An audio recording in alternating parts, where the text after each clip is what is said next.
Sing duduhno awakmu mulih, wonge lanang wis tuwa gawe udeng, rasa piro dhuwur, wonge ket mau nyawang kowe karo mesem. Yang nunjukin kau jalan pulang tuh orangnya laki-laki, udah tua, make udeng, gak seberapa tinggi badannya, dan orangnya dari tadi ngeliatin kamu sambil tersenyum.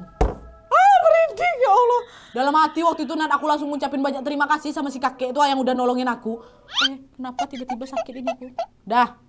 Siapa kakek itu? Itulah kakek di makam di Pagari itu, Wak. Jadi ternyata kakek yang kutemu itu bukan manusia memang. Ya Allah, untuk diselamatin sama si kakek itu, Wak. Dan di perjalanan pulang dari pemakaman tersebut, Pak Urip juga sempat berkata bahwa batu yang tadi kita kubur itu memang bukan batu dari alam manusia, Le.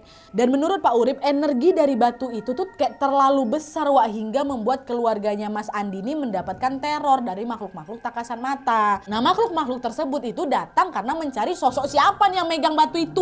Jadi biasanya orang-orang yang pengen punya kepentingan bersekutu dengan jin bakal datang ke pemukiman gaib itu, Wak. Dan mereka bakal dapat sesuatu yang membuat mereka terkoneksi dengan alam gaib di sana. Misalnya dengan batu yang kayak punya Mas Andi itu. Makanya itulah banyak jin-jin yang datang ke rumahnya Mas Andi yang ada di kota B untuk sekedar macam konfirmasi gitulah. Oke, tugas mereka apa nih gitu. Dan dikiranya mereka Mas Andi ini juga kayak mau minta bantuan gitu loh, Wak, sama mereka. Paham kalian kan? Nah, si kakek itu, Wak, tadinya memang mau ngasih batu itu untuk Mas Andi. Tapi ternyata karena Mas Andi ini nggak berminat dengan hal-hal supranatural, jadinya ya si kakek itulah mendatangi Mas Andi dengan media mimpi untuk menyuruhnya mengembalikan aja batu tersebut. Dan alhamdulillahnya setelah batu itu dikembalikan ke tempatnya, sudah tidak terjadi lagi teror horor di keluarganya Mas Andi, Wak. Dan perlahan-lahan barulah Mas Andi ini bisa pulih kembali, alhamdulillahnya, dan bisa nih bercerita sama kita.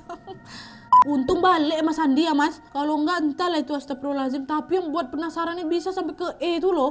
Sehat-sehat Bang Andi ya. Oke, Wak, jadi itu tadi kisah dari Bang Andi yang tidak sengaja nyasar di perkampungan gaib. Untungnya masih bisa keluar dengan selamat, Wak, ya. Nggak kebayang aku tuh apa yang bakal terjadi kalau betul-betul Mas Andi ini sampai nekat tuh masuk ke jalan kegelapan yang ada suara gamelannya tuh.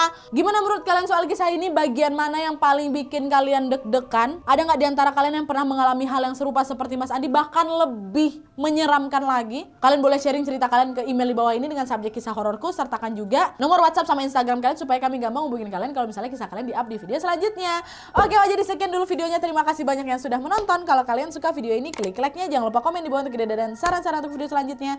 Jangan lupa nyalain notifikasinya supaya kalian tahu kalau aku upload video baru. And as always, jangan lupa untuk klik tombol subscribe supaya kalian sama-sama tahu informasi menarik dan menegangkan dari channel aku. See you next video, Wak. Bye.